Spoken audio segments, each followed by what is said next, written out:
Great. So I wanted to start on, everybody's got the same edition, right? So we can do page numbers. Great. Wonderful. So Simone Weil makes a lot of provocative claims, or a lot of provocative statements. And one of them I wanted us to start with because it mystified me, but also seemed to give us a way in. So on page 112, at the bottom, towards the bottom of the page, the last full paragraph, she ends with this statement: the only beauty that is the real presence of God is the beauty of the universe. Nothing less than the universe is beautiful. So can we start with just, what does she mean by that? Or what does that mean, maybe?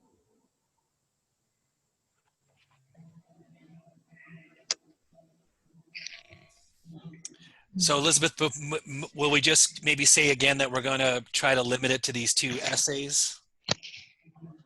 Yeah. Okay. That sounds great.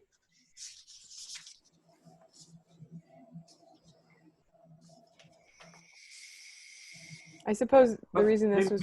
Why is it provocative to you to say that the universe is beautiful?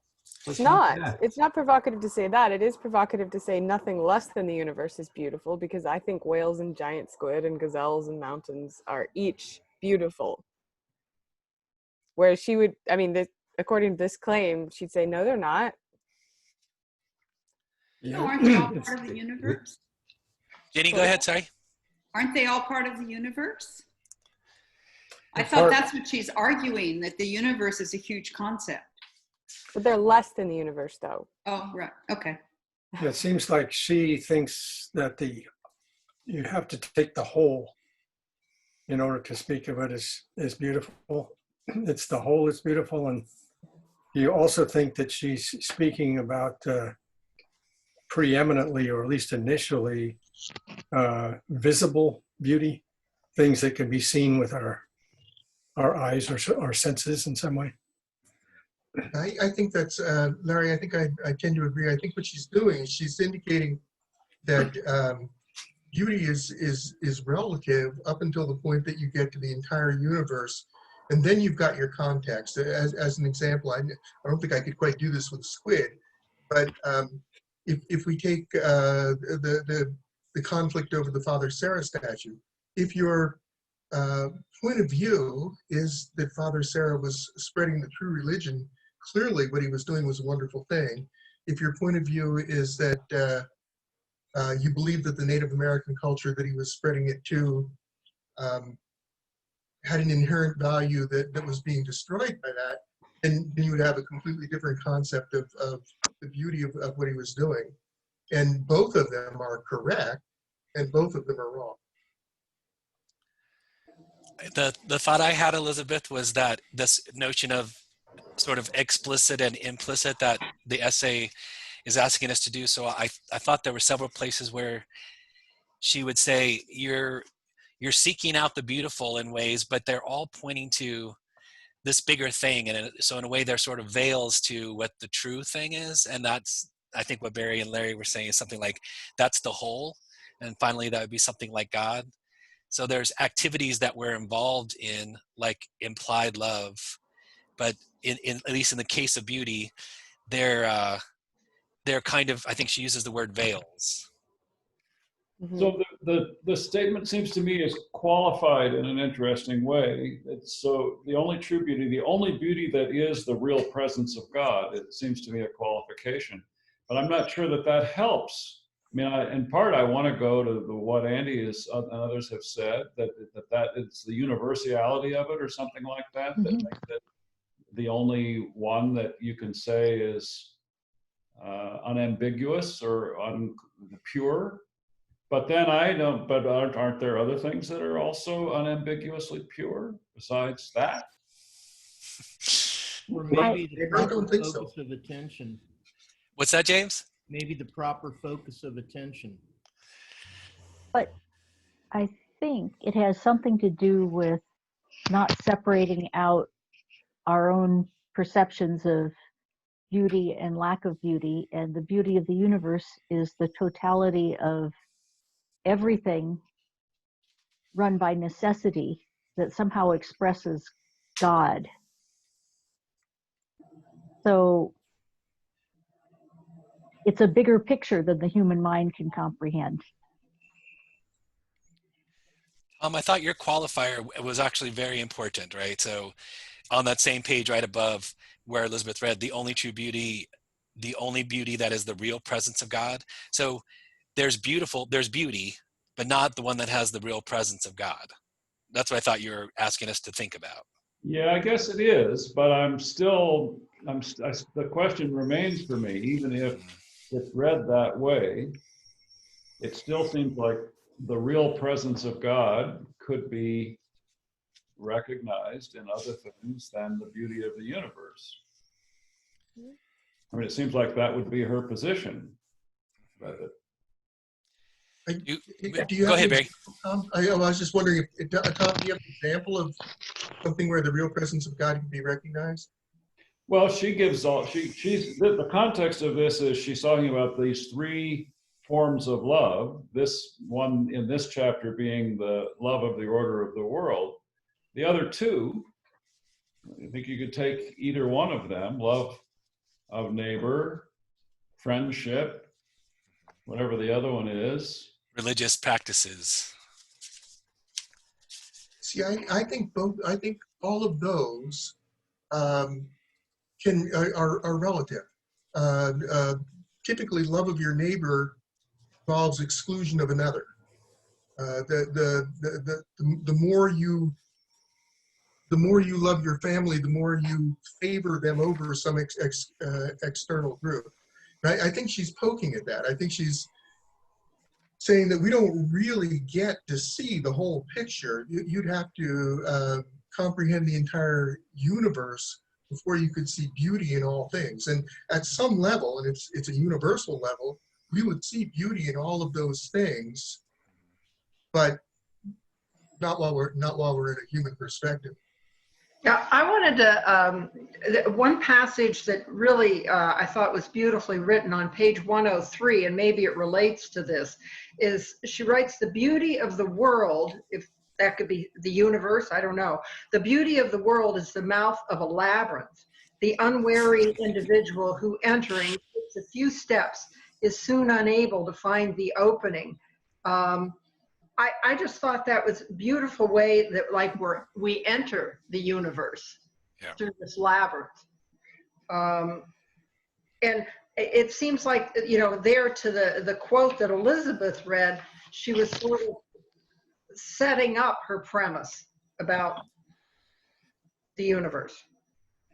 Diane, the paragraph right above where you read, I thought, or the one above that one, I thought was super interesting and actually seems right to me. The soul's, on the same page, the soul's natural inclination to love beauty is the trap God most frequently uses in order to win it and open it to the breath from on high. Right. So that picture I thought was the beauty of the world is, and you often hear people talk like that, right? They'll say, oh, and she even points it out, you go in the page facing it, we go out into nature to be with God, to be close with God. You hear people say that all the time, right? So the beauty of the world is the opening to the door of the labyrinth where God's in the middle. What a powerful picture that is. And beauty's the trap. I know. She goes so far as to figure God as the monster waiting to eat him, right? And God is waiting to eat him. Yeah, it's really amazing. So that's a beautiful inversion, though. Instead of eating God in the Eucharist, God will eat us in the labyrinth. Beauty. By the way, for those of you who come to a lot of the seminars, if you came yesterday and you came today, again, you're going to think, wow, they planned this really interestingly to talk about charity, which we did not. And if you came to Borges, you would say, here's another labyrinth. And it's just all falling together. We've been trapped. I have a question on page 99 at the 2/3. She said, just as God, being outside the universe, is at the same time the center. So each man imagines he's situated in the center of the world. So if I don't know. It is funny that for her, God is outside of the universe, isn't it? So how come? Okay, so where is it? Is God in the universe? Did he create the universe out of himself, or is he? If he's outside, how did he? I think part of what she's saying is because God is outside of the universe, so that there's the possibility of consent. It's not the same thing. So we are not entirely the same as God, so that we can consent in obedience to become part of God. And we couldn't do that if we were the same as God. So the whole thing of the universe is in perfect obedience with God, but it couldn't be in obedience if it was God to begin with.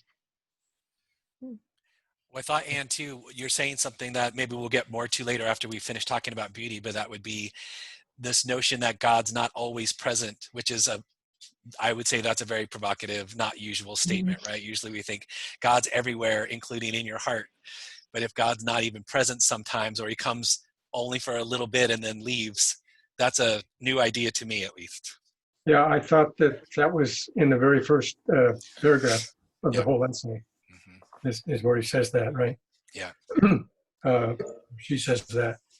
It is to be inferred that the love in question is not only the love of a soul can give or refuse when God comes in person to take the hand of the future bride, but also a love preceding this visit, for a permanent obligation is implied.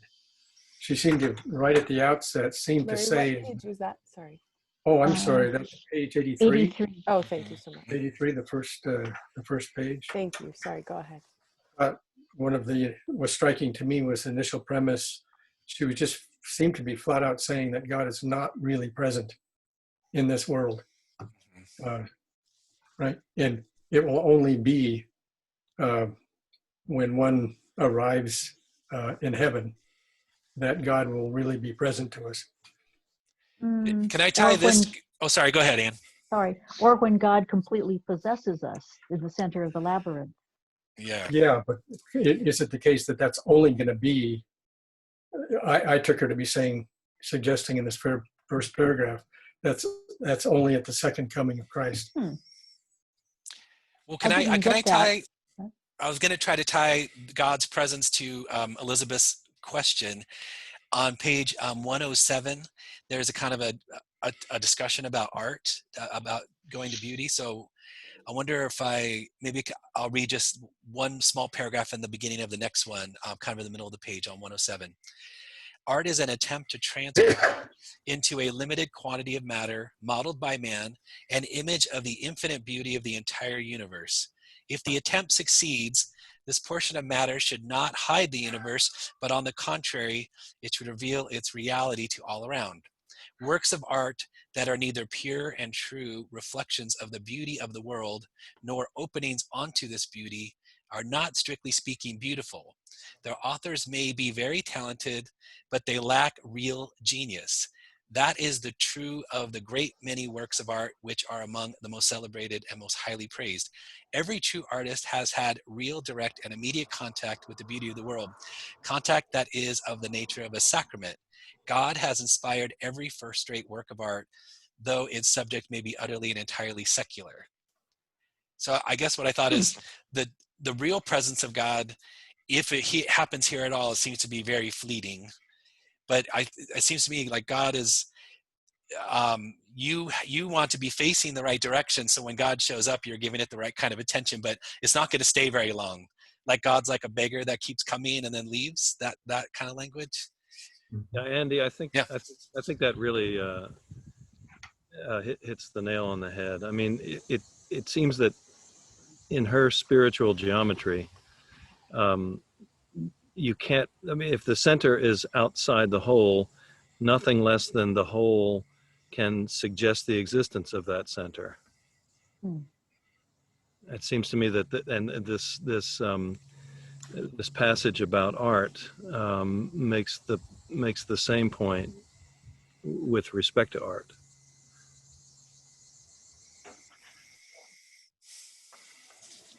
That is what I mean. What I mean to be saying there is that the the way she's defining true art also implies the existence of such a center that is outside the whole.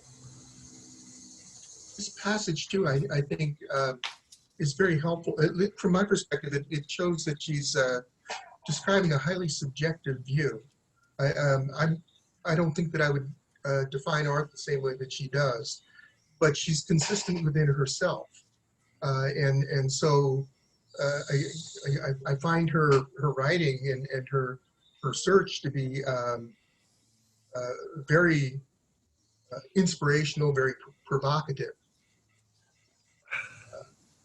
It does leave me with questions like, if we have God and that which is where God is absent, how do we not conclude that the addition of God with that which is where the absence of God is not greater than God? You mean like the material plus God? Is that what you mean? Something like that? There's something plus something, and something plus something would be additive. So if God inhabits this, and then there's something that God is absent from, the sum total of the two would seem to be more than God. Yeah, and isn't that in fact what she expressly says, that that's what creation is all about? It's God plus his creation is less than God. I think she expressly says that. Yeah. So that's just the opposite. Yeah, it's an somehow God diminished himself in order to allow for free will, consent, necessity, that stuff. If I'm the only one thinking this, I'm happy to drop it.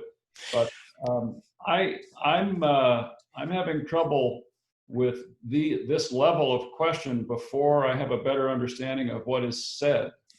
Fair. I think that's good. There's just lots and lots here that I find extremely interesting, and sometimes touches a nerve in some way that I think is really wonderful. But I can't say that I understand it, even what the position is. So that to extrapolate from the position is almost impossible for me. You know, I had this very same experience, Tom. Oh, go ahead. James. Oh, in answer to Elizabeth's question about the focus on the universe, you know, in the beginning, she talks about the proper focus of attention. And, you know, this was very, very Hegelian in philosophy of history. You know, Hegel had us look at the totality and what we can conclude from it, laws of gravity, thermodynamics, that in all of this, you know, there implies some purpose, some grand purpose. Well, I wonder, Elizabeth, maybe to try to answer Tom, which I think is valid. Might we just go to the beginning of the essay and just talk about what these implied loves are? Is that okay? Yeah, that sounds great. Can I add something to Elizabeth before we go? Mm-hmm.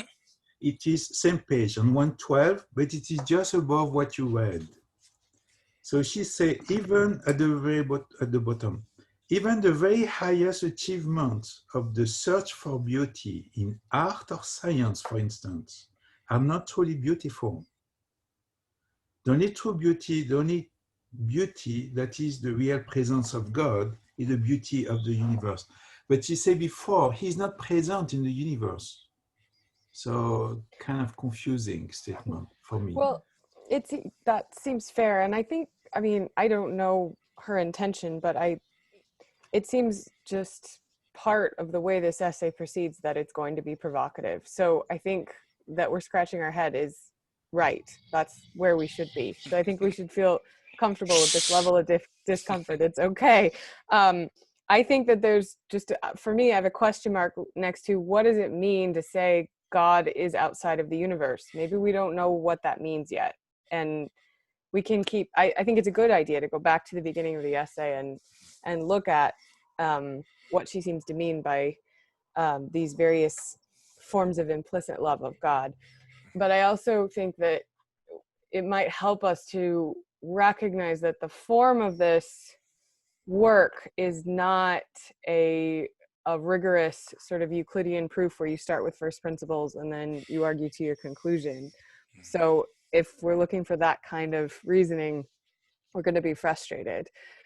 She does seem to work her way through, and there's an argument, I'd say, my opinion is there's an argument, but it's not necessarily like a strict linear proof. So we can, I think it's a great idea to go back to the beginning, but I don't know necessarily that she starts with principles and then has the conclusion on the last page. So I wasn't thinking like, let's start with first principles, but she seems to posit something. Maybe if I could read those first two paragraphs. So since the commandment, I'm on page 83, the beginning of this essay, thou shalt love the Lord thy God is laid upon us so imperatively, it is to be inferred that the love in question is not only the love a soul can give or refuse when God comes in person to take the hand of his future bride, but also a love preceding this visit, for a permanent obligation is implied. This previous love cannot have God for its object, since God is not present to the soul and has never yet been so. It must then have another object, yet it is destined to become the love of God. We can call this the indirect or implicit love of God. And she uses the expression, this is our period of preparation, like on the next page. So I guess one thing I was thinking is, if it's kind of like, if you read Symposium and you see, Plato's going to talk about, well, what is this desire for beauty? And it's like this desire for immortality, or you finally want to see the beatific vision, or you're Darwin and you say, it's all about preservation and desire for increase. Like, here's your motive. All these activities are aimed towards preparing our soul for the more permanent obligation when God is present, if I'm getting that right. Mm-hmm. And then she's saying there's three sorts of things, these implied loves, and they're the sub-chapter headings, love of neighbor, beauty of the world, and religious ceremonies. And then you might say there's a fourth, friendship. So I was reading those first two paragraphs as she's saying, we don't all have the benefit of being spoken to directly by God. We haven't all had that kind of experience. And yet we do have some kind of what she calls indirect or implicit love of God. So we have some sort of connection, but it isn't as strong as the kind of revelation that she claims to have had, I think, and others have. And so we're in this kind of in-between state. Does that seem right? Well, that's interesting. I wasn't thinking, if somebody said, I've actually had a vision of God, or God spoke to me, like you might read in scripture, that would be sort of God, even in God's imperfect, I think she said somewhere else, as long as we're in this realm, even God's sort of in-person presence is imperfect, like to Moses. I think she says something like that. But I guess I was imagining maybe what Larry was suggesting. The permanent obligation would be something like your death or the second coming or something like that. But I could be wrong about that. I thought the permanent obligation meant that this phrase, it's like she's starting with this scriptural phrase, thou shalt love the Lord thy God, and then thinking about it. And I thought that she said, well, there's one time that the soul will love God when it's with him fully, completely, but it seems like the phrase is a permanent obligation. That is, that phrase works for this world too. I thought that's what she meant. I agree with that. I agree. Okay. Sorry if I misspoke. Right. That is the command, but it seems to me that I disagree a little bit with Tom, I think, in the sense that if one takes the rest of that sentence, you shall love the Lord your God with your whole heart, your whole mind, your whole strength, your whole soul. That kind of love, that commandment, I think she's saying, is not capable of actually taking place until Christ comes for his bride. Does that seem reasonable to you? That she's really looking at that, because he says, right, it must then have another object. Why? because since God is not present to the soul and never has yet been so, with the one exception, I think, of the incarnate word. But I think she's thinking that that never yet has been so, with the one exception. Oh. So that's gonna hold good until it's a permanent obligation. I think, Liz, in the way you were saying, we're commanded that right now, but we're never going to perfectly realize that. But we do have these implicit loves in the meantime that is preparing us for that. That seems right to me. Yeah, that seems right to me too. I thought it was just okay, so there's this commandment, love God, but I've never seen God. And so I just thought present to the soul, like my senses make things present to my soul through my body, but I can't see God, and I haven't met anybody who has. So it seems like there's got to be a different way to love God than the immediate way that I love my family members. Yeah. No man, I think that's totally right. Live to just reinforce that, right?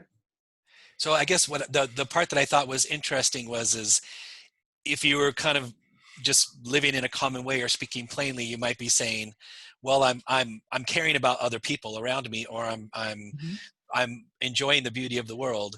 But that the way that she's expressing it, it's not the first time I've heard someone express it this way, but it's something like the real motivation for what you are up to, or what your purpose is, what you're preparing for, is this more almost like a communion, right? That there's no separation, but you're preparing yourself for that in this life.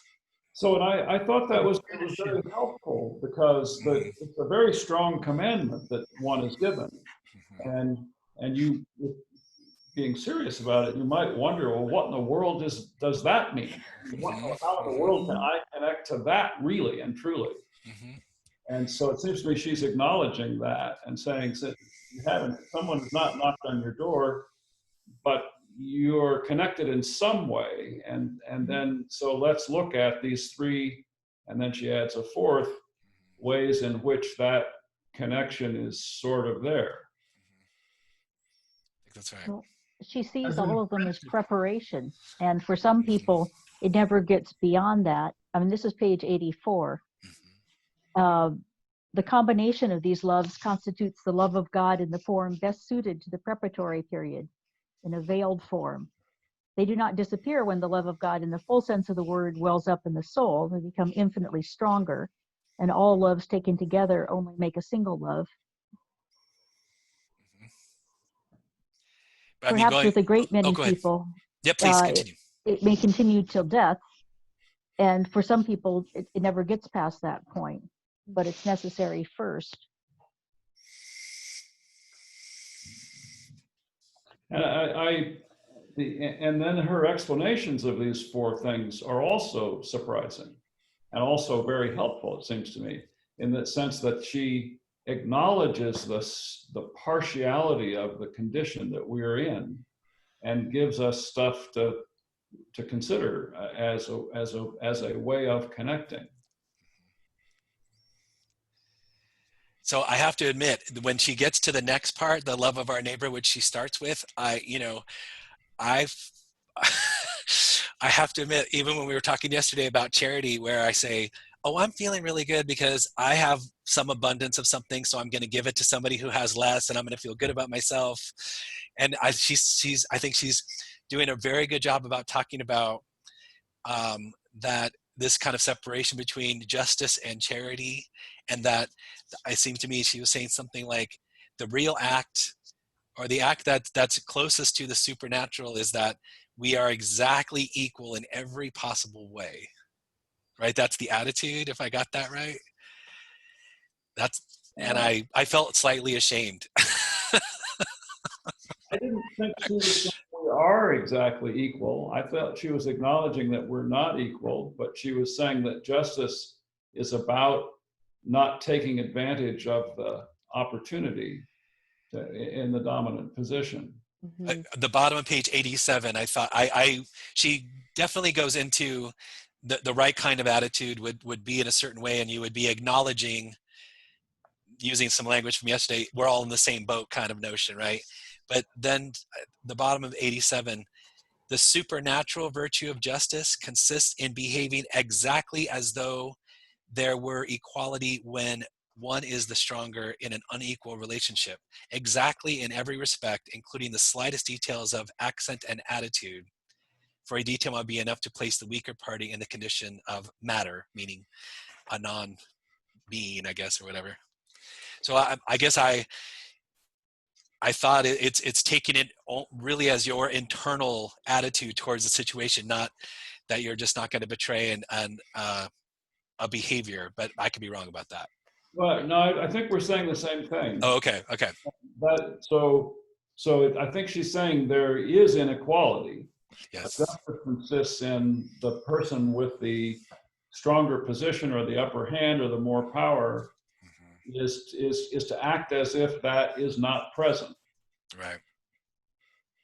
Yep. Be able to act, we puts it kind of this way, whenever one acts, right, as if they are the strong, well, I'll put it negatively. It seems to me that she puts it negatively. She gives examples of people who have the power and authority over another, and they don't employ that authority or that command, right? And she says that in the context of kind of marvelous things with respect to Greeks examples and so forth, where there was a kind of intimation that when they saw individual human beings performing that way, they were just blown away by it, and said, and then she makes the further comment that shows us that it's possible for human beings to act that way, and therefore it's possible for God to be like that. Yep. Yeah, the preceding page, for those of you who are in the Thucydides series, this kind of might makes right thing, and it seems to me they're so, that statement on 86, it's so powerful. And I know, well, anyway, I'll just, as touching the gods, we have the belief; as touching men, the certainty that always, by the necessity of nature, each one commands whenever he has the power. We did not establish the law. We are not the first to apply it. We found it already established. We abide by it as something likely to endure forever, and that is why we apply it. We know quite well that you also, like all others, once you reach the same degree of power, would act the same way. And if I get her right, she's saying, and that is completely natural. And wrong. Well, what we're looking for is the supernatural, right? Yeah, we're trying to be supernatural. But it's not just. I mean, it's not justice, the kind of justice she's talking about. Well, I think, I seems like she's trying to say, we've separated charity from justice, right, on the prior page. And that's something that we've done that maybe need not be or should not have been done, because I don't know that, at least the justice that she wants us to have is not that. But she seems to, if I get it right, she seems to think that is the natural justice of the material world versus the supernatural justice. Yeah, that's what I was taking it to mean. Which you see in nature, right? The stronger pushes around the weaker and eats them and stuff. So there, around there is this notion of affliction. Yeah. Which is a kind of central idea, seems to me, to her thinking. Yeah. But it's not clear to me what she means by affliction. I want to ask Pierre, I'm so glad he's in on this, because isn't the word from the French malheur, which I thought meant misfortune? Yes. And I even looked it up in my French dictionary, and the word affliction was nowhere in there. And I just was very annoyed as I read it, because I thought it was a mistranslation, because the meaning of affliction is quite different than misfortune. That's true. So based on this, I've read the text in French instead of in English, because that word is, in my mind, wrong, the translation. But she explained it, because she said there's no English word that could translate malheur. I said, really? This is so common in French. What word would you translate it as, Pierre? The same way as Diane did. Misfortune. Misfortune. I wonder, though, if the translator didn't pick affliction rather than misfortune I mean, the idea, I don't know. I think the translator's thinking that she's bringing to this word, this French word, maybe more than is commonly held. Because in English, misfortune is just, oh, something, it was unfortunate. That's too bad. But affliction is something very heavy. Yeah, it's heavier. Well, Yeah. not only that, but I think there's a passage that says the same circumstance would put one into affliction and not another. So misfortune would be, a hurricane came along and all of our houses are gone. But there's something about John that's going to be different than Tim about their state, what they're going to be into it. So there's something from the interior that's responding, it seems to me. We read the essay on affliction, right? Yeah, affliction and what we're on right now. Mm-hmm. Okay, because sorry, go ahead. I think she was, Gina, were you about to speak? Jenny, you're muted. Now you're muted. Sorry, that's because my phone rang. At the very bottom of the first page of the affliction essay, the translator says that the French word has in it a sense of inevitability and doom, which goes beyond misfortune. Mm-hmm. So that's what she was trying to get at. I think the translator's a woman. Trying to get at with affliction was something deeper, like slavery. That's worse than a misfortune. Yeah. Thank you. The difference is that there's an element of chance in misfortune, and it carries the notion of inevitability. I wonder, it seems like there's chance in affliction too, in the sense that there's the necessity of the material world, but it's not only that, right? Because it seems like people are also reacting to it differently. And I thought, Tom, you might have been pointing that out in this section because it's related to how we are going to be in communion with our neighbors, right? Or the love of our neighbors, that we all are subject to affliction. The word is used in this section. Yeah, no, true. So if we're going to understand this section, we have some understanding of affliction. Well, can we go backwards to the affliction essay? Yeah. On the first page of that's page 67. She starts by saying in the first paragraph, in the realm of suffering, affliction is something apart, specific, and irreducible. It is quite a different thing from simple suffering. It takes possession of the soul and marks it through and through with its own particular mark, the mark of slavery. Slavery as practiced by ancient Rome is only an extreme form of affliction.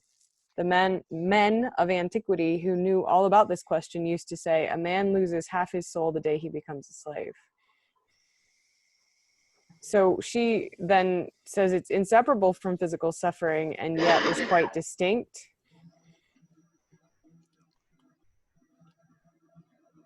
The bottom of page 68, there is not real affliction unless the event that has seized and uprooted a life attacks it directly or indirectly in all its parts, social, psychological, and physical.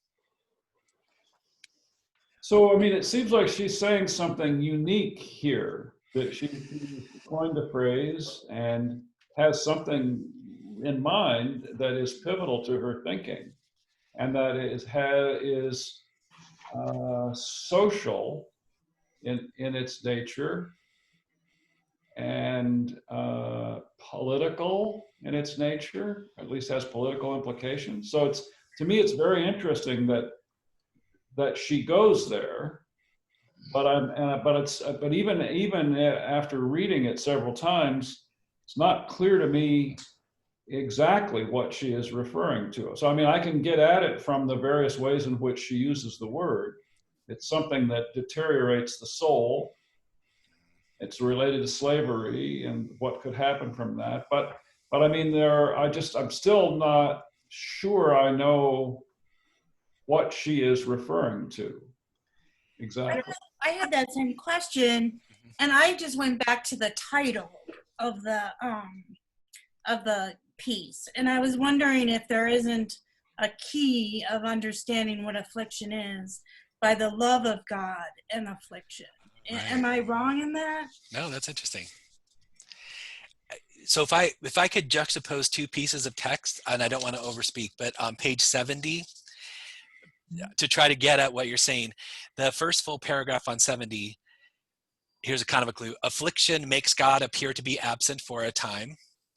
That's one piece of text. And then he uses the example of Job, which I thought was really helpful. I mean, because when you say the social, psychological, and physical is affliction, so in the Job example at the very bottom, if Job cries out that he is innocent in such despairing accents, it is because he himself is beginning not to believe in it. It is because his soul within him is taking the sides of his friends. He implores God himself to bear witness because he no longer hears the testimony of his own conscience. It is no longer anything but an abstract, lifeless memory for him. I guess what I was wondering is, and then, sorry, I skipped a part on Job, right in the middle of 70. Then one day God will come to show himself to the soul and to reveal the beauty of the world to it, in the case of Job. But if the soul stops loving, it falls, even in this life, into something almost equivalent to a hell.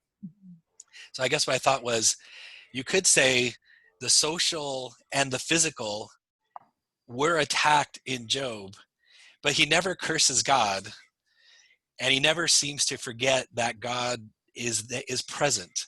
So then I'm not sure if Job's afflicted. No. Well, he feels like God's abandoned him. Right. I mean, I thought she's listing these three aspects. Yeah. Social, psychological, and physical. So Job is Maybe he's socially, afflicted. well, Yeah. he's physically decimated by all of the boils and everything. He's psychologically afflicted because the loss of all of his family and everything that he owns, and also because his friends keep accusing him and claiming that it's his own fault. And then socially, he says this, he's like, my wife is disgusted by me, my friends laugh at me now. So there's this social just degradation. I thought she's saying it doesn't mean that he's chosen, okay, I give up, but there's just this total emptying so that he doesn't feel anything about God's presence anymore. I thought that was why she said it's like maybe hell, so, because there's no consolation of any kind.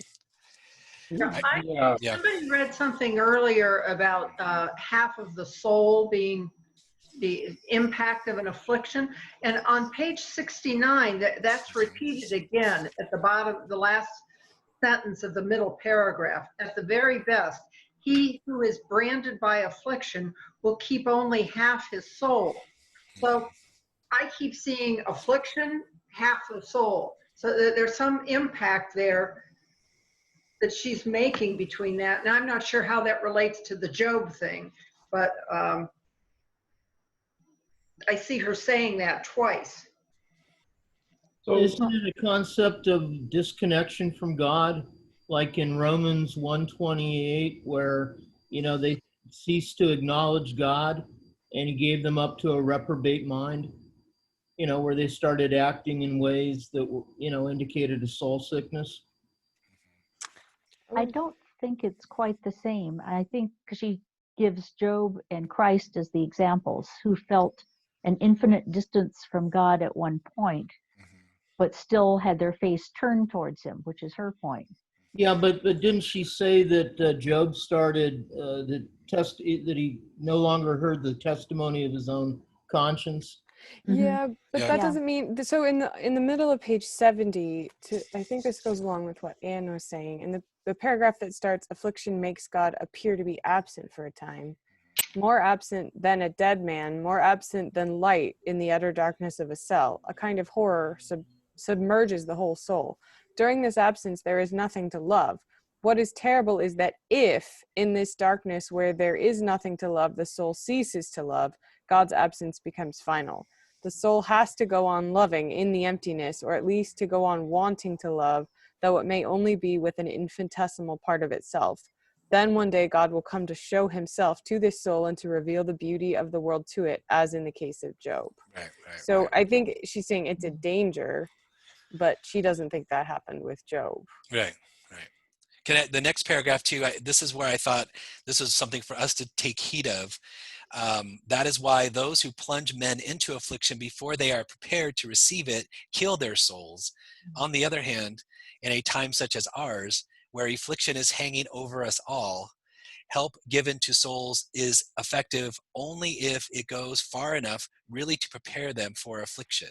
But that is no small thing. Yeah, I don't understand that at all.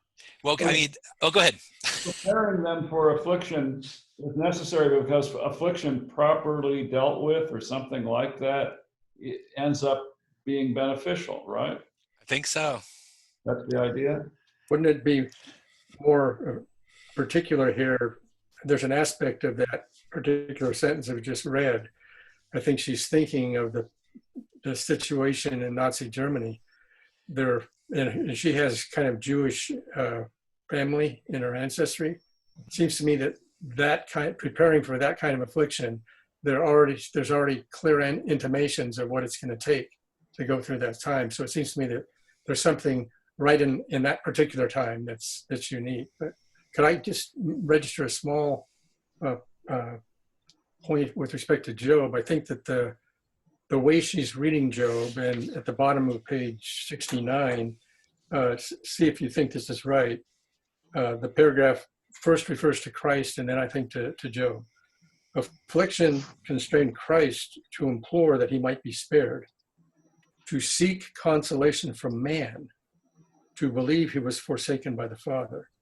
I think that's with respect to, she's taking Christ there. And then I think it says, this is affliction. Affliction forced a just man to cry out against God. A just man as perfect as human nature can be, more so perhaps, if Job is a less historical character.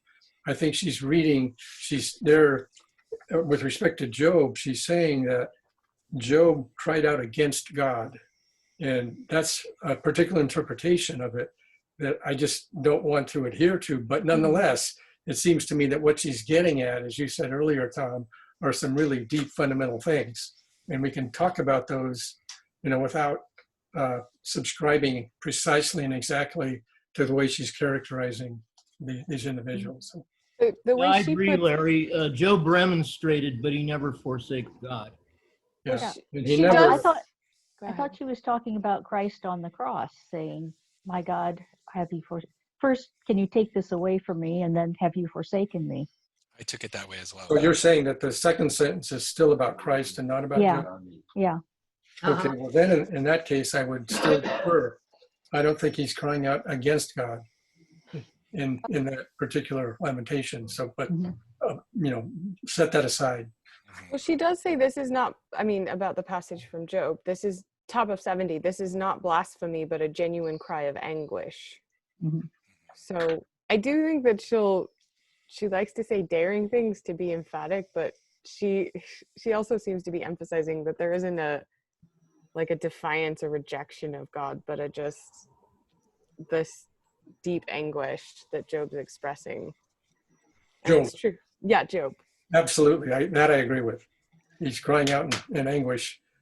I would pause though at the bottom of 69, at least the first time I came to that passage when it said something like, affliction constrained Christ to implore that he might be spared, to seek consolation from man. And I have to admit, when you read in the gospel, why have you forsaken me? That is puzzling to me, because I don't want to even say I can imagine the suffering, but if anybody knows God is present, it would be Christ, you would imagine. So that he would say that means that this is a powerful thing. It is a powerful thing, but there's just so much depth here, because he's uttering the words of Psalm 22. It seems to me that you can't really probe deeply into this unless you have Psalm 22 in mind. But let's pass over that. Yeah. Well, I think on page 69, on page 69, I have a comment here. When she say, after the first paragraph, the great enigma of human life is not suffering, but affliction. And that is true. We always ask why suffering exists on earth. Well, she said that's the wrong problem. The right problem is affliction. And affliction, she described it at the end of that paragraph But it is surprising that God should have given affliction the power to seize the very souls of the innocent and to take possession of them as their sovereign Lord. At the very best, he who is branded by affliction will keep only half his soul. So much bigger than just suffering. It affects your soul, that's for sure. So why that? Did she give an answer to this? What about what happens on page 78? What? On page 78, she's starting to talk about the suffering as a step. As a gift. The trade, when an apprentice gets hurt or complains of being tired, the workmen and peasants have this fine expression: it is the trade entering his body. Every time that we have pain to go through, we can say to ourselves quite truly that it is the universe, the order and beauty of the world, and the obedience of creation to God that are entering our body. After that, how can we fail to bless with tenderest gratitude that love sends us this gift? The puzzling. The facing page on 81, the paragraph starts, second one, affliction is a marvel of divine technique. Yeah. A good explanation for evil, you know, a dialectical explanation of the soul evolving by coming to be through ceasing to be through coming to be, rather than something static, fixed in time. But I thought Pierre's objection is actually a very interesting, not objection, but comment. So the first part is that bad things happen is not surprising, right? Because since nature is at the mercy of the blind play of mechanical necessity. So that explains that. But it is surprising that God should give an affliction the power to seize the very souls of the innocent. It gave me pause.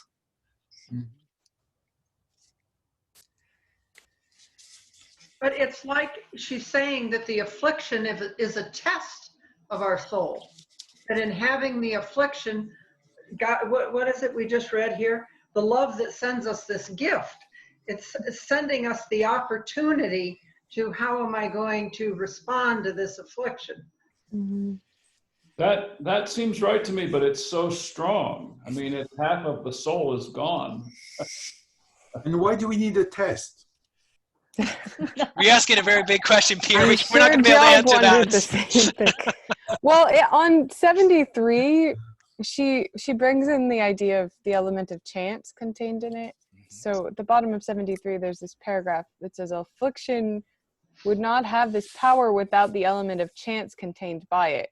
Those who are persecuted for their faith and are aware of the fact are not afflicted, although they have to suffer. They only fall into a state of affliction if suffering or fear fills the soul to the point of making it forget the cause of the persecution. The martyrs who entered the arena singing as they went to face the wild beasts were not afflicted. Christ was afflicted. He did not die like a martyr. He died like a common criminal confused with thieves, only a little more ridiculous, for affliction is ridiculous. This idea of chance, I thought she was connecting with when Anne brought us to the idea of necessity entering the body, that there's there's something about the universe that's heavy and blind, and that chance has to do with that. I thought that God's matter. So on 79, at the top of the page, in that big paragraph, on the plane of physical sensibility, suffering alone gives us contact with that necessity which constitutes the order of the world, for pleasure does not involve an impression of necessity. I thought that she's connecting that with matter. Yeah, down one sentence. In order that our being should one day become wholly sensitive in every part to this obedience that is the substance of matter, in order that a new sense should be formed in us to enable us to hear the universe as the vibration of the word of God, the transforming power of suffering and of joy are equally indispensable. The bottom of page 76, I think, also adds to that. Man can never escape the obedience to God. A creature cannot but obey. The only chance given to men as intelligent and free creatures is the desire, obedience, or not desire it. If a man does not desire it, he obeys nevertheless, perpetually, inasmuch as he is a thing subject to mechanical necessity. If he desires it, he is still subject to mechanical necessity, but a new necessity is added to it, a necessity constituted by laws belonging to supernatural things. So that means there is no chance. No, I think, it seems like chance is part of the material world that we are living in, right? So that's because we don't know how to explain something, so we call it chance. But that's fair enough. I meant to say it's not God's providence is that, if I read it right, what God did was set the mechanical world into motion, and God's not everywhere he could be. Yeah, and then he left. There's this passage on the bottom of 78 that I feel like, to me, connects these ideas. Yeah. So she says, joy and suffering are two equally precious gifts, both of which must be savored to the full.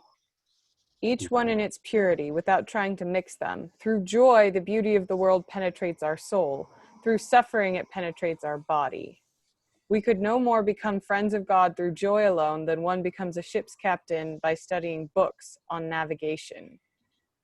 So it seemed to me that she's noticing that joy is something that we like, suffering's not something that we like, but there's something about the kind of beings that we are that physical necessity, like gravity, it affects our body. So we have to be part of the physical world, and matter, that we're material beings as well as spiritual beings, makes that the case. It seemed to me she's trying to connect, though, the idea that she says one sentence down, this is on top of 79, on the plane of physical sensibility, suffering alone, I read this, gives us contact with the necessity which constitutes the order of the world, for pleasure does not involve an impression of necessity.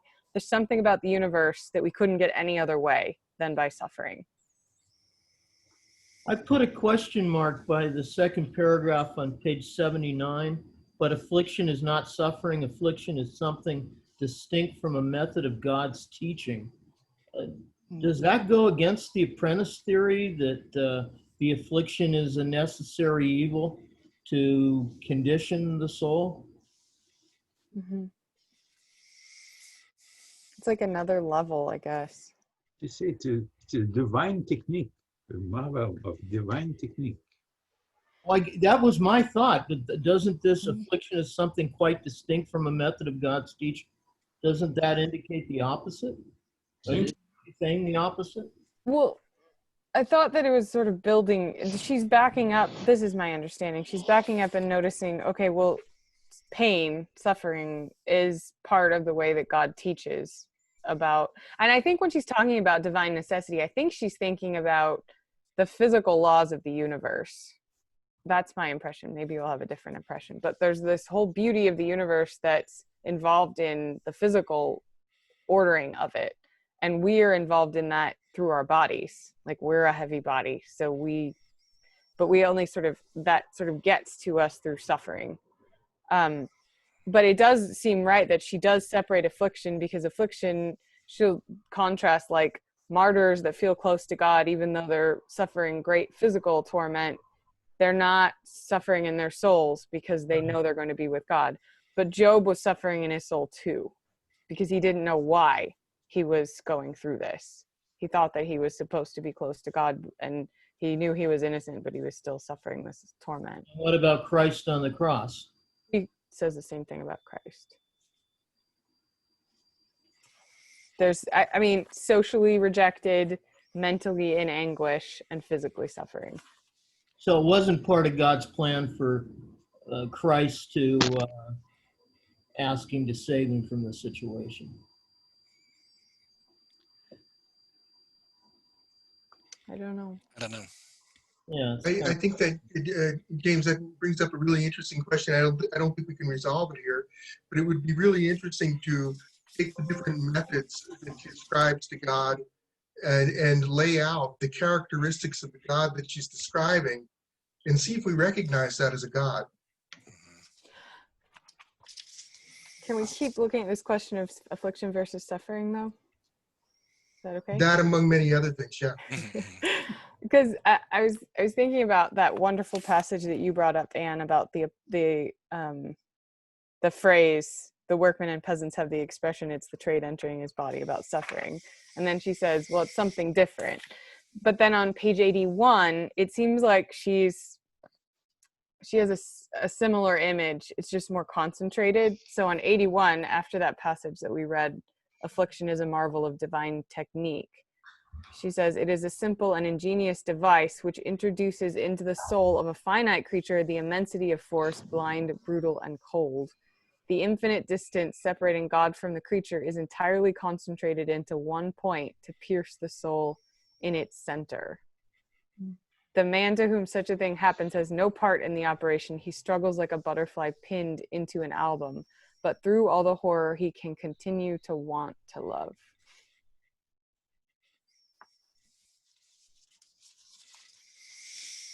You know, there was another thing that we didn't touch on in her explanation about affliction. It starts at the bottom of 71 and 72.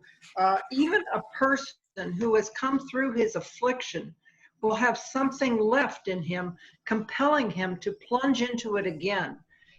Even if it has bitten deeply and forever into the substance of his soul, it is as though affliction had established itself in him like a parasite, directing him to suit its own purposes. Sometimes this impulse triumphs over all other movements of the soul towards happiness.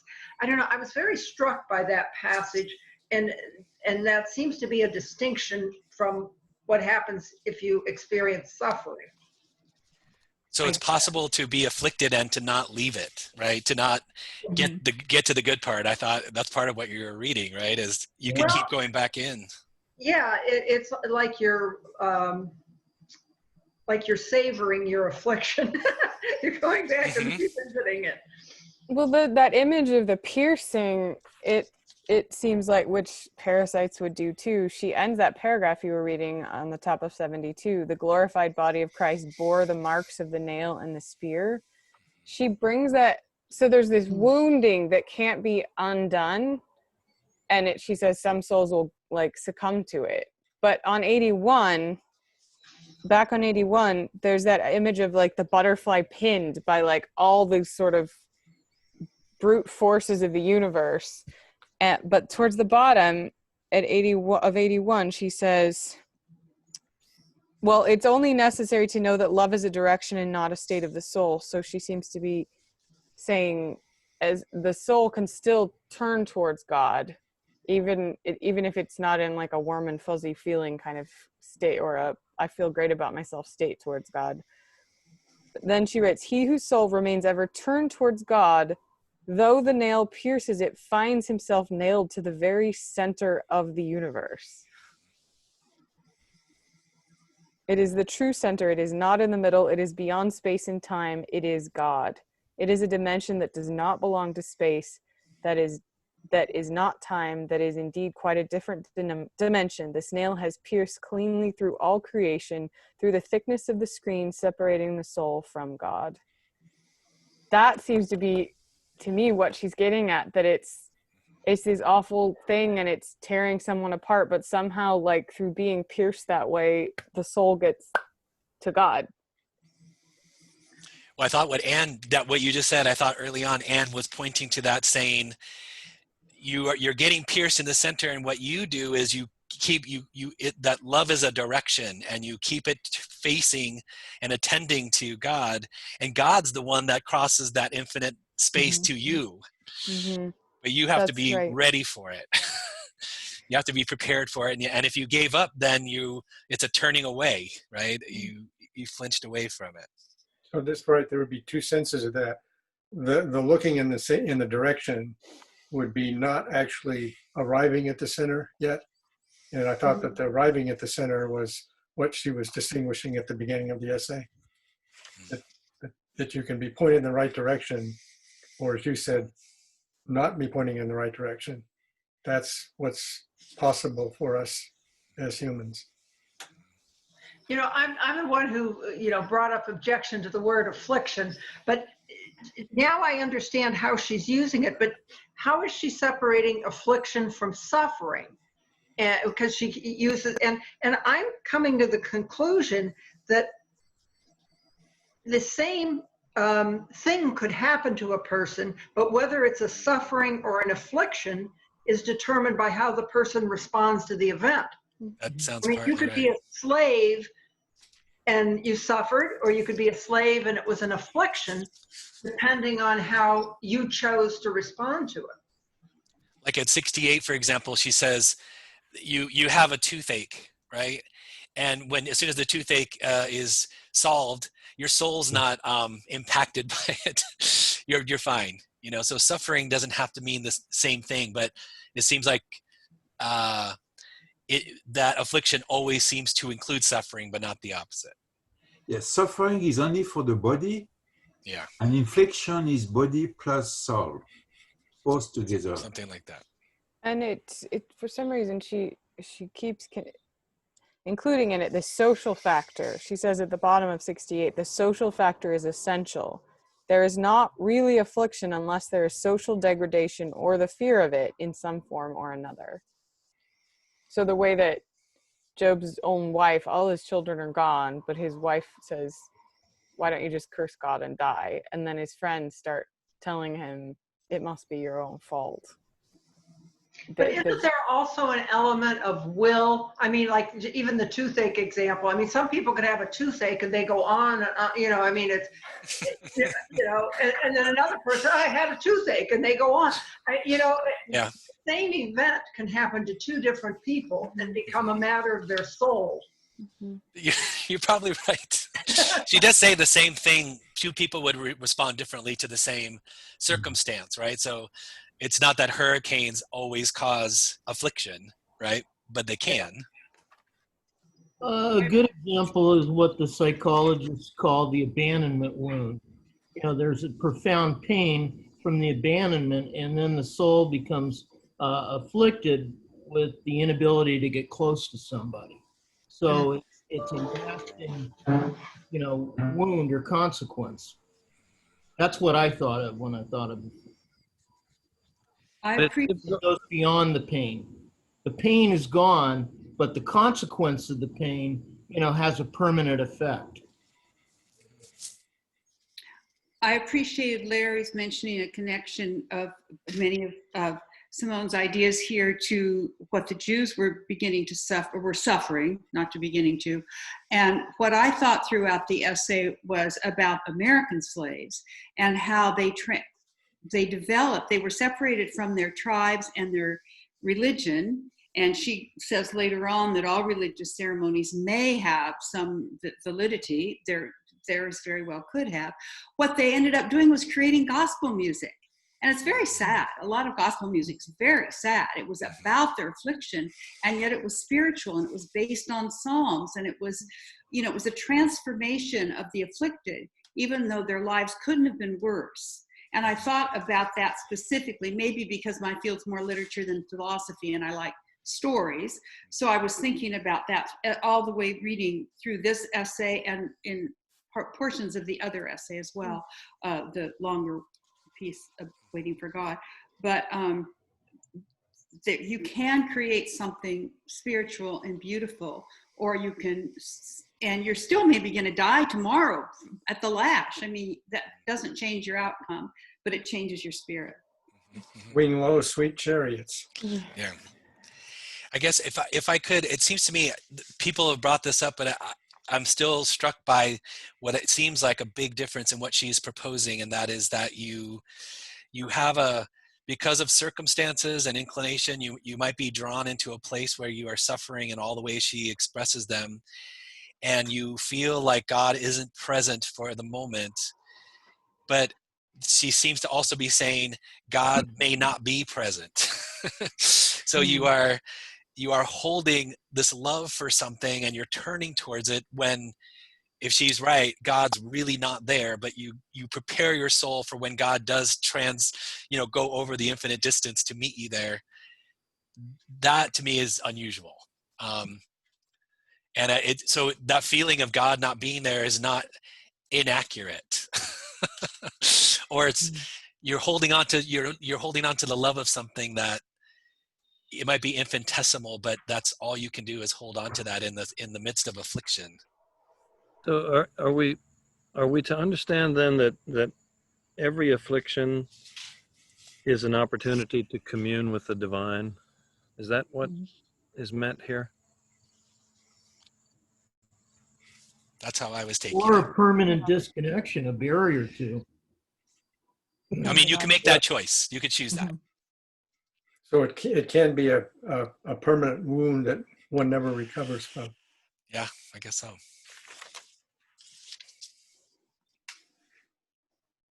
Well, she talks in the bottom of 79, and I think what you're saying, Eric, I do think that's what she's saying.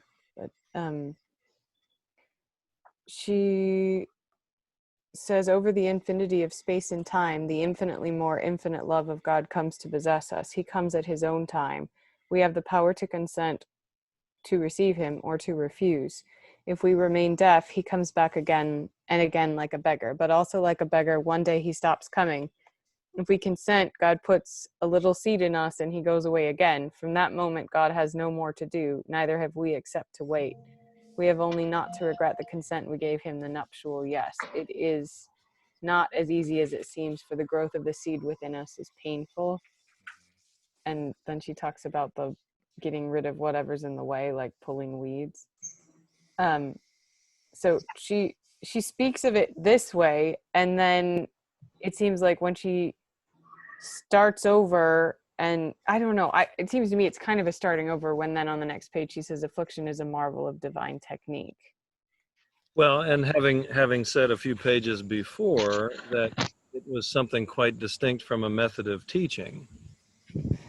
And I mean, it seems to me that it can only be both of those things if, or to say it better, it can only be a marvel of technique, but quite distinct from a method of teaching if a method of teaching is somehow insufficient.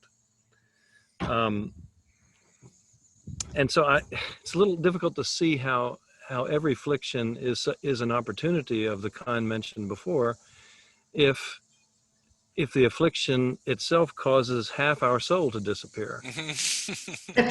Well, maybe that part of the soul needed to go. I don't know. I mean, she did talk at the top of 80 about the very fact that we accept this growth, the growth of the seed that God put in the soul. We cannot avoid destroying whatever gets in its way, pulling up the weeds, cutting the good grass, and unfortunately the good grass is part of our very flesh, so that this gardening amounts to a violent operation. I just wonder if when it comes to affliction, that happen instead of the soul who's not afflicted working every day to get rid of bad habits and things like that, which would be one way of preparing the soul for the growth of God. There's this other way, which is affliction, which just tears out part of it. She keeps using that image of the nail, so like pinned in the soul on the top of 81. It's talking about extreme affliction being a nail whose point is applied at the very center of the whole soul, whose head is all necessity spreading throughout space and time. I get right below where you read on 79. It seems to me there's something that's maybe important. After a violent operation, 5 lines down or so. On the whole, however, the seed grows of itself. A day comes when the soul belongs to God, when it not only consents to love, but when truly and effectively it loves, then in its turn, it must cross the universe to go to God.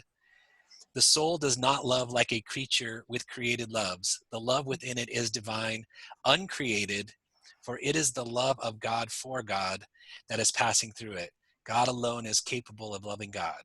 We can only consent to give up our own feelings so as to allow free passage in our soul for this love. That is the meaning of denying oneself.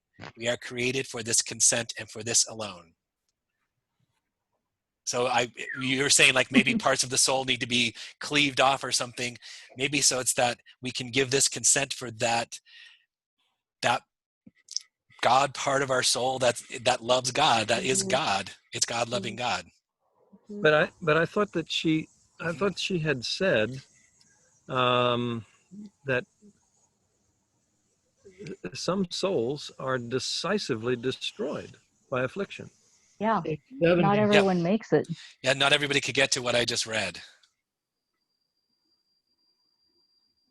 In which case, it's difficult to see how that constitutes an opportunity, especially when you when.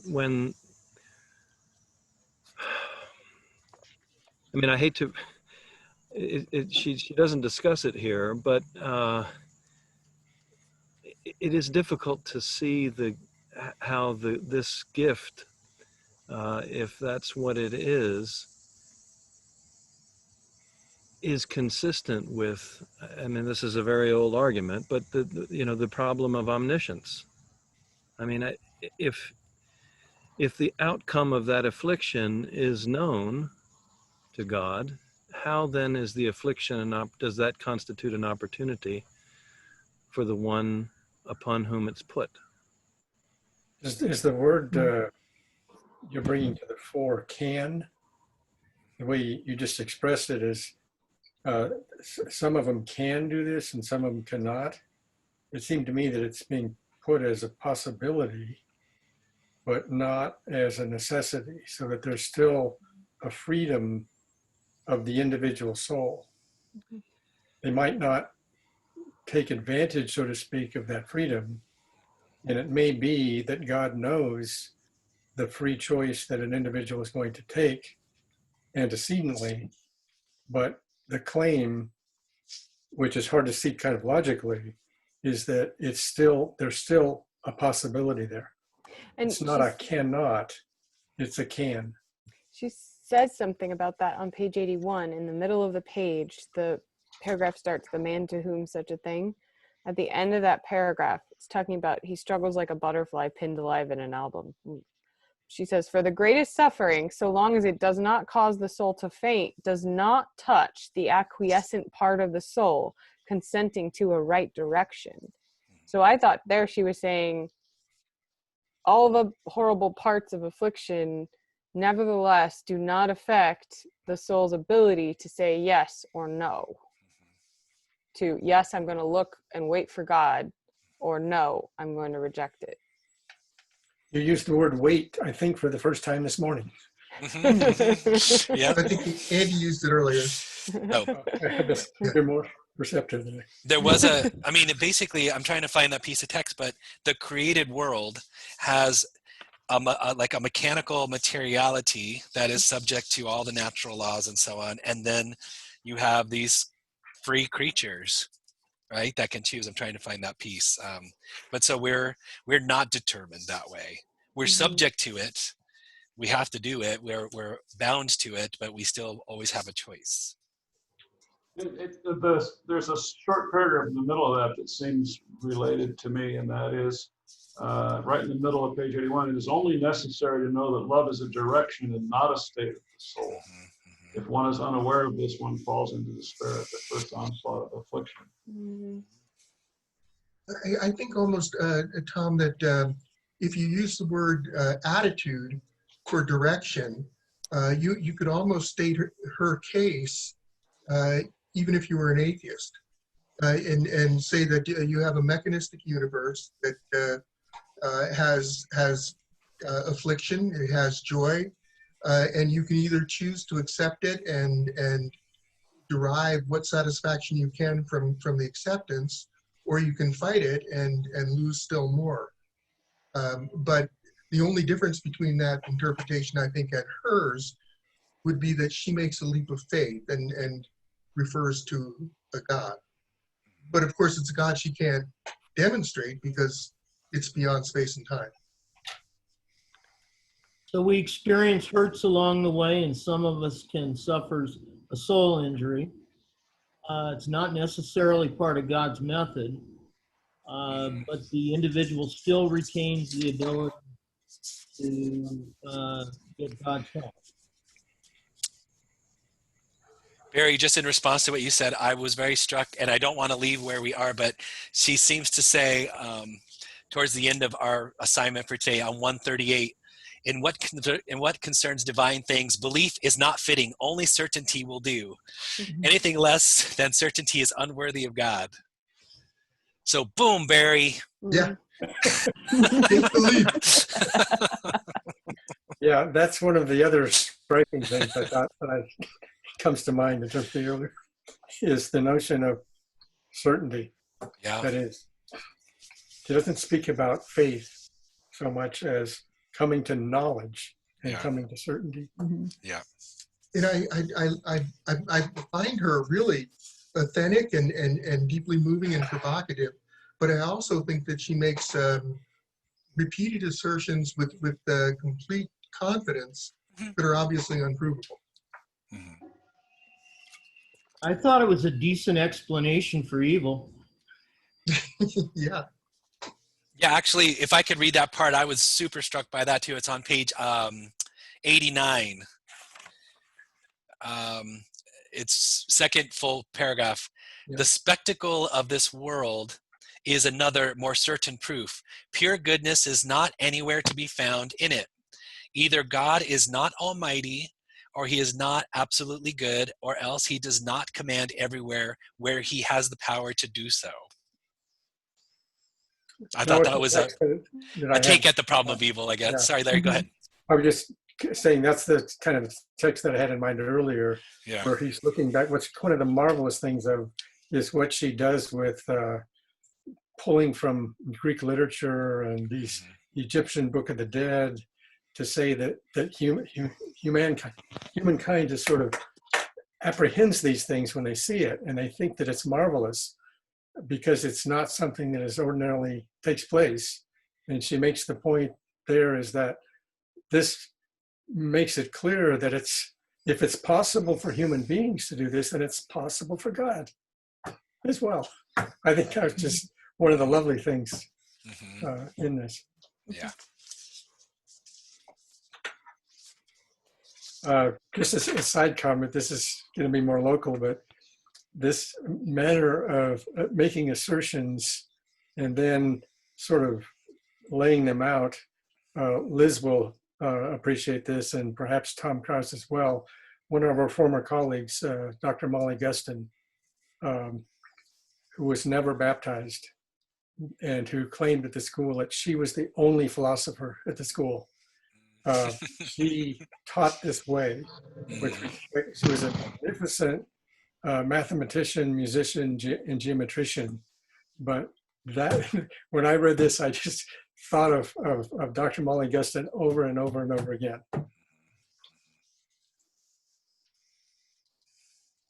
Brilliant and very confident and and very confident. Yes. This argument, Andy, that you brought up on 89, could you fill out what you're seeing here? So because she says right after that, thus the existence of evil here below, far from disproving the reality of God, is the very thing that reveals him in his truth. How do those connect? Well, I didn't read that part because it's too hard, so I stopped there.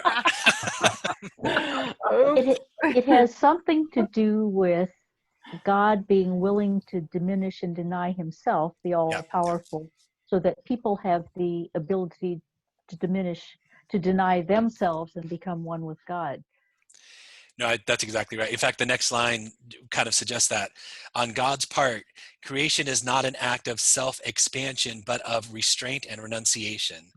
God and all his creatures are less than God alone, as we kind of talked about. God accepted this diminution. He emptied a part of his being from himself. I mean, obviously, we all have tried to grapple with the problem of evil, and there's different answers for it, but this is an answer to at least explain, well, wouldn't you think God would stop the hurricane if he could, right? So all these terrible things don't happen, or why does suffering have to be a part of it? And it is one way of turning it around to say, we're subject to suffering or affliction simply because we're subject to nature, but it is a way to give the consent of your soul to have the right attitude and to love God. So that's the purpose. That's what Anne was talking about, I think. So then when she writes down at the bottom of that middle big paragraph on 89, this response, well, sorry, by this God permitted the existence of things distinct from himself and worth infinitely less than himself. By this creative act, he denied himself, as Christ has told us to deny ourselves. God denied himself for our sakes in order to give us the possibility of denying ourselves for him. This response, this echo, which it is in our power to refuse, is the only possible justification for the folly of love of the creative act. So she's saying the only justification for creation in the first place, because it's a lessening from the way God would have been pre-creation, is because he's giving the creatures, that is us, a chance to do the same thing, because that is something we could do. We're not all powerful. We couldn't create a universe or anything like that, but we could choose to deny ourselves, to use our power less than we might. And she uses that criteria in the immediately following paragraph to suggest a difference between true religions and false religions. So it's not the true religion and false religions, but between true religions and false religions.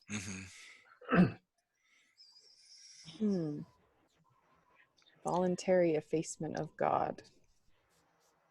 Well, also on the facing page on 88, towards the bottom, the true God is the God we think of as almighty, but as not exercising his power everywhere, for he is found only in the heavens or in secret here below.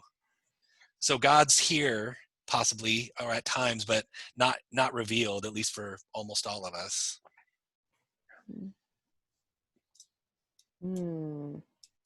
I can't find it, but I didn't understand what she meant by the metaphor that we're at the foot of the cross. Great question. Do you mean? I still can't find it. I've got Well, it. affliction puts us at the foot of the cross, right? That's what I thought. There was some passage like right. that. Yeah. It's top 73. Is that what you're thinking about? Let's see. Yeah. What Men struck down by affliction are at the foot of the cross, almost at the greatest possible distance from God. It must not be thought that sin is a greater distance. Sin is not a distance. It is a turning of our gaze in the wrong direction.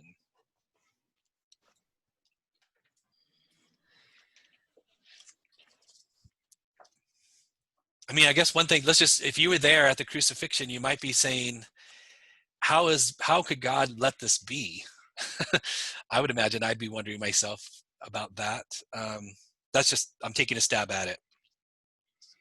Is she saying that there's a necessity to our suffering, and that we need to go through that to be saved? I thought that's what was suggested by others, right? It has to enter your body through the suffering. Well, at the bottom of 81, I don't know if somebody read this already, I don't remember. It is at the intersection of creation and its creator. This point of intersection is the point of the intersection of the arms of the cross. Yeah. And this is after all those allusions to nails and being nailed like a butterfly. Yeah. No, that's really good. That's helpful. Is that like Hegel's rose on the cross, that it's all part of a plan?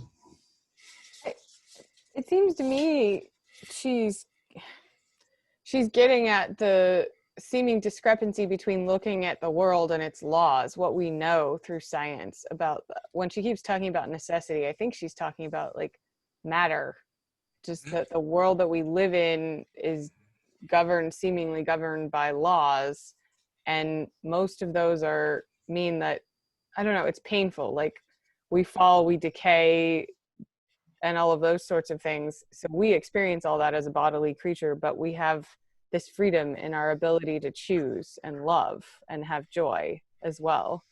So I thought that when she's talking about the whole universe, like the whole universe, including all the bodies, outer space, are all dictated by these same laws of necessity, then when we experience affliction, it's like all of that is somehow concentrated in this soul that also wants to love and have joy, but it really, really, it's painful. It's like too much for a soul to bear. But I thought she's suggesting that that's how a soul that's afflicted, and I don't suppose everyone would be, but thereby that soul is brought into contact with God. And I mean, it seems to me Job is a neat example, maybe Oedipus as well, if you read the whole cycle. Mm-hmm. What about Oedipus? The fact that he wasn't in control of his fate, or He's just experiences this, like, it's social, emotional, and physical, like just this overwhelming suffering. Well, we're not in control of our fate. Anyways, I shouldn't have brought that up because it's outside. But Job, the one that she brings up, it's like everything's removed. But then by the end of the book, you get to see God actually appears to him. He keeps looking and asking and demanding and complaining, and God finally shows up. To James's point, I think for me, one of the things that's missing is a plan. That if you have people who are afflicted, who are not prepared for affliction, who as a result can lose their soul, it's hard for me to envision how the God that created all had that as part of the plan. It seems perhaps from the standpoint of the universe, it would make sense, but the loss of those souls doesn't seem to fit into the divine plan. well, maybe it's sorry, go ahead. There's a cunning of reason to it all. I thought I'm looking for the piece where it said God's providence isn't missing. He's setting this world into this necessary motion, like in the material world, so that if you think of those horrible things that are happening to people, I'm not seeing the word plans here as much as his providence set this thing into being, and things like holocausts happen because of the material world and our choices. And afflicted souls. But and chance. And chance. That's what I mean, yeah. It seems to me a big piece of the puzzle that's hard to get at is that I think her view is that the way things are includes chance. The physical world has built into it chance that we have no control over. Mm-hmm. So I can happen to grow up on this side of the street and get horrible affliction from the environment that I'm in, and you can be on the other side of the street and don't. And that's just how it is in the world. That's the nature of things, that's gonna happen. And that's even, you gave examples of human individuals, but I think it could also penetrate into the laws of motion themselves in the universe. The fact that this happens to be here at this time and so forth, that all of that can unfold through chance. So for this definition of providence, foreseeing care and guidance of God or nature over the creatures of the earth, what you just described, Tom, I think would rule out providence. Let me just read at least what she says on 73. I'm not saying you're wrong, Barry. I'm saying it sounds like a redefinition of what God's up to. A blind mechanism on 73 towards the middle, or maybe top third. A blind mechanism, heedless of degrees of spiritual perfection, continually tosses men about and throws some of them at the very foot of the cross. It rests with them to keep or not keep their eyes turned towards God through all the jolting. It does not mean that God's providence is lacking. It is in his providence that God has willed that necessity should be like a blind mechanism. That's amplified in the next reading, I think, in the part about loving the world. It would take me a while to find it. Maybe somebody else could find it quicker than I could. But isn't that explained in more detail in the part about what's the beauty of the world, the nature of the world, being the juxtaposition of physical necessity and freedom of the human, something like that? Yeah. When she says blind mechanism, is she saying it's none of our business, kind of like God told Job? I took it to mean material law, like the blind mechanics of physical law. You don't know? You know? That it's working with, it's happening whether you interpret it or not, or make intelligence out of it. It's just like weather. It's happening, and we would say it's cause, but you're subject to the hurricane. So in a way, it's like just the blind clock moving along. I mean, I could be wrong. It seems to me, Andy, that it's a bit of a paradox. That definition of providence is kind of like the definition of God as good, and then you describe something that appears to be evil, and you say, well, it must be good because God exists. Borges will make the argument that the Holocaust was good because it stirred the conscience of the world. Right. And then, since we're just kind of now talking, you would say, and if you're Ivan from the Brothers Karamazov, you would say, if God needs a Holocaust, I don't want to be a part of it. Right. Yeah, well, I mean, she does say that in the middle of 73, if the mechanism were not blind, there would not be any affliction. Affliction is anonymous before all things. It deprives its victims of their personality and makes them into things. But so that's a necessary part of things, and it seems like the I don't know, my sense is the protest is part of it too. That Job complains a lot, and it seems like there's a necessary conflict between being subject to these laws of necessity and also recognizing that, no, wait a minute, we're looking for God, and God should be personal because we're personal, so there's a problem, there's a conflict there. And I'm looking, Tom, I think you're right, because I do think I'm trying to find it and haven't found it, the passage you were talking about, but I do think she connects these things in the order of the world, because there's an aspect of giving up ourselves and our own imagination of the world being all centered around us that seem to be a necessary step in the way that we love God through knowing the world. But I haven't found the passage yet either. There's an interesting, on that point, it occurs on the first page of page 99 in that section. The larger paragraph at the bottom of the page.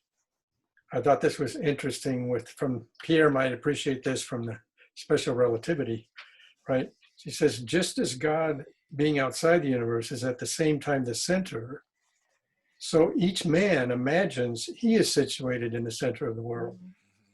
The illusion of perspective places him at the center of space. An illusion of the same kind falsifies his idea of time. And yet another kindred illusion arranges a whole hierarchy of values around him.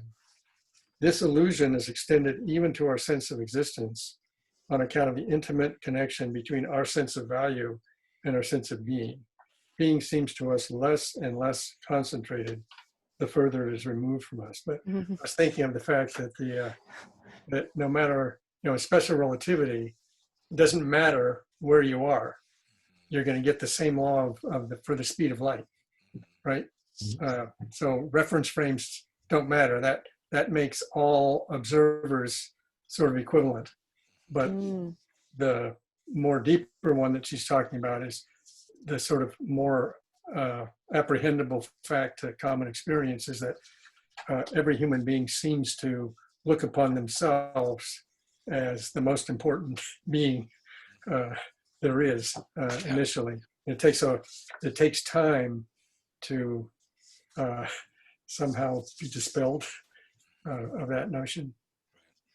That seems right. And the passage that I feel like connects with what you just read, Larry, and then gets us, I hope, towards where we're going, at least on 100, the next page. She says at the beginning of the last full paragraph, to empty ourselves of our false divinity, to deny ourselves, to give up being the center of the world in imagination, to discern that all points in the world are equally centers and that the true center is outside the world. This is to consent to the rule of mechanical necessity in matter and of free choice at the center of each soul. Such consent is love. The face of this love, which is turned towards thinking persons, is the love of our neighbor. The face turned towards matter is love of the order of the world, or love of the beauty of the world, which is the same thing. And that's linking the first section to the second section, right? Namely the first section having to do with love of neighbor. And This one is the second one, the order of the universe, Yeah. or beauty. Tom, is that kind of what you were thinking about, this part? Yeah. Saying, okay, yeah.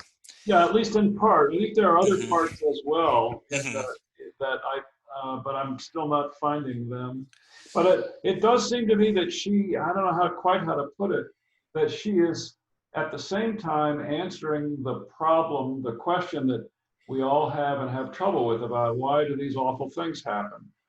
And, you know, here we are, these nice people, and this awful stuff is happening out there. And the one hand, it seems to me she's addressing that. And then on the other hand, it seems like she's really severe. I mean, the way in which she addresses it is, you don't expect anything. You don't have to do anything except look. That's all you got to do. And the rest follows. And so what's your complaint about? I mean, you know, what did you expect? Well, didn't you leave out the whole aspect of suffering, Tom? Well, also she said that you're preparing your soul to be able to look is not an easy task. Yes, precisely. Right? But it's a skill that can be honed. Well, it looks like God's going to help you hone it by throwing hurricanes at you and so on. Yeah, by studying. Or letting them happen, rather, letting them happen. Sorry. I mean, I can't help but think about her personal life, which I know is out of the text and illegal in some important way. But I knowing it, and I made the mistake of reading the introduction, which I actually regretted after having read it, because I didn't think it was very well written, even if I wanted to be illegal about it. I mean, I guess maybe it is legal in the sense that it did influence how I read the book, knowing her personal life. So I don't know, Elizabeth, how do you want to handle that? I'm happy to shut up if you think that's. What are you going to do? That's scoff law. Yeah, I don't know. I mean, I suppose the little bit that I know about her personal life just makes me feel surprise and delight at reading this. I guess.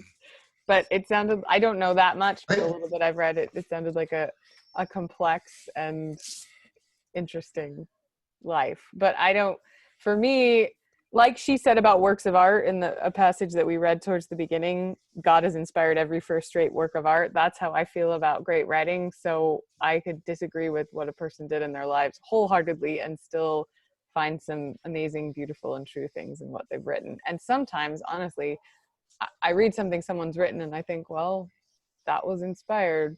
The person might not have even intended what they're conveying. So it doesn't bother me. I would vote that you go ahead, Tom, and speak to her personal life. Well, the part that I was thinking of in particular was her willingness to suffer personally by following what she thought was some version of justice, the way she defines it, namely that she wouldn't eat any more than was available to the population in a general way. I mean, that seems to me to be consistent with the severity of her view, that these things we're worried about, like we're going to suffer and it's not fair and so on, are trivial in her mind. I mean, this just doesn't rise to the top. It's what rises to the top is the really deep, important stuff. Do you have a relationship to God or not? And you have access to that if you're willing to pay attention and look, she says. And it happens. You don't have to do something except be open in some way and paying attention, which you have the capability of doing. But she's in that she's willing to give up everything. I mean, literally give up everything, which is, I guess that's what I meant by severe. She went to go fight in the war and work in the factories. And so, I mean, whether you want to subscribe to Marxism or not, or something like that, she believed in it and went with it. You know, she didn't sit in the armchair and write about it. She went and worked, you know, so it's admirable. Although I think each time she just couldn't, she was so nearsighted, so she couldn't really hit anything. I know. Saw the liability, and she was kind of That's the passage. So her parents had to come keep getting her. But I thought Larry pointed to something that I thought was really powerful, and that is the number of sources, and if you got a chance to read the last part of the second essay, she's drawing from every world tradition that you could imagine, right? And it's maybe not everyone, but many, and finding a truth in it. And I think that's also admirable, or at least very, very interesting. I think it is too, and I also think, I mean, at first when I saw that, I thought, gosh, is this conflicting with Catholic theology, with doctrinal dogma? But in the end, I thought it was not. I thought it was just taking a very, very broad view. And I did not find it conflicting at all. I found it actually very helpful and broadening to recognize that there are other things that are true, not that they're the essence of truth or the beginning of truth or the end point or whatever, the last word on truth, but that they have truth in them, and that actually is helpful in understanding things, to recognize that somebody else figured this out as well. She did say one thing that is, I think, worth noting, because we live in an age where, especially if you live in Ohio or California, where people pick and choose what they want, right, out of whatever traditions that make it easy for them. But there is a statement that she wrote from another work, which is, each religion is alone true. That is to say that at the moment we are thinking of it, we must bring as much attention to bear on it as if there were nothing else. A, in quote, synthesis of religion implies a lower quality of attention. Yeah, So I think, go ahead, Barry. No. Yeah, I don't recall where it was, because I read the entire book, but at one point she makes, and it may be where you're just reading from, Andy, she makes the point that you need good reason to go to a religion other than that in which you grew up.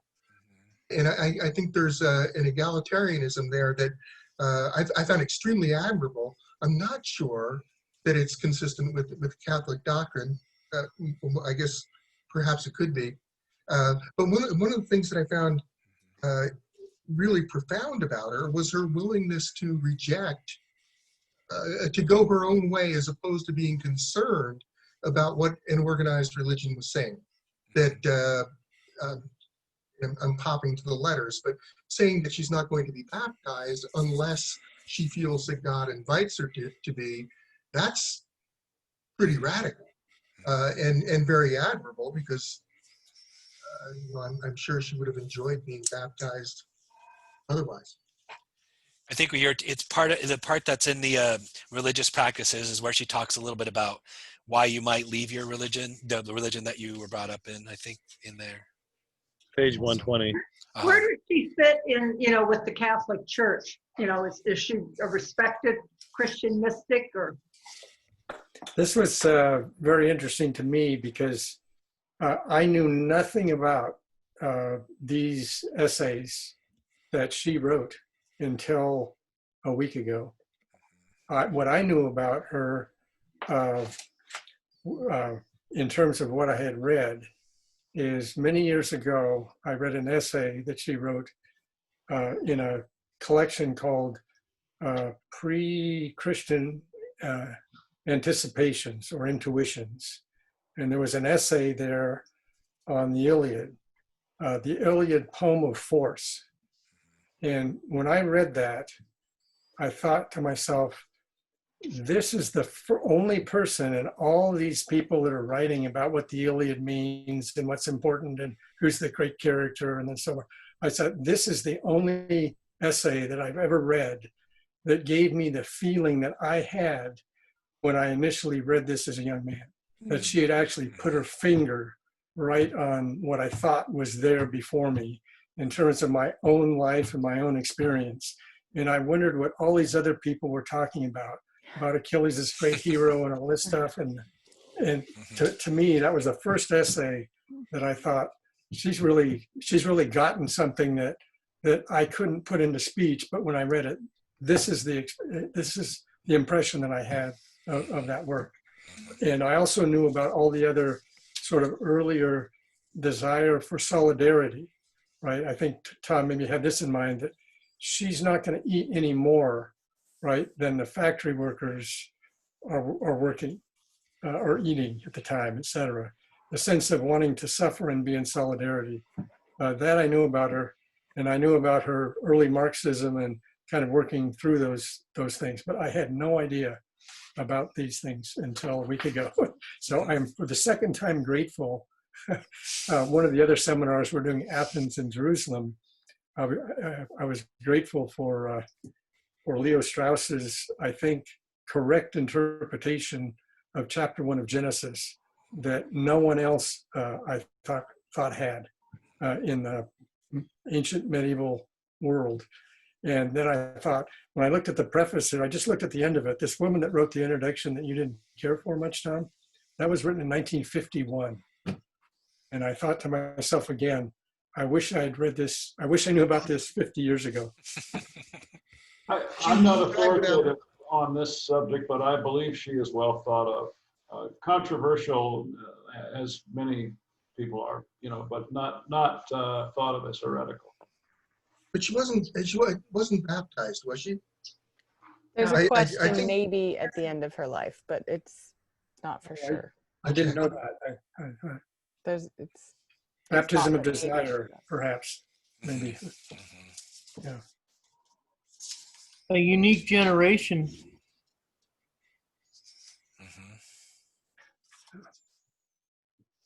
I'm sorry we didn't get more to some of the other points in the first essay. It's 2, and I'm going to have to leave, almost 2. But I think there are a lot of really interesting and provocative questions and points in the longer essay. And I had some trouble with ideas she has about punishment. I had some very interesting thoughts in response to her, the love of beauty, and particularly about how Christianity didn't emphasize it, and the Albigensians and the troubadours who tried to did not prevail, and then how we're losing it. I mean, I think there's so many interesting things, and I'm grateful for reading it, even though we didn't get a chance to discuss it. Same here. Thank you for saying that. There was a renaissance that we almost could have had in the 11th and 12th centuries where the beauty of the world could have been retained, but it didn't produce any fruit and didn't hold. That was amazing to read. And also that criminals don't know what they're doing. Yeah. But myself, I like her view on science. Page 108. 108, Pierre? Yes. At the end of the first paragraph, she said, the object of science is the presence of wisdom in the universe. Wisdom of which we are the brothers, the presence of Christ expressed through matter which constitute the world. And this is what I was saying the other day, that I think we have missed a big part of the explanation of the universe. Myself, I call that consciousness. She called that wisdom. But there is something we have missed.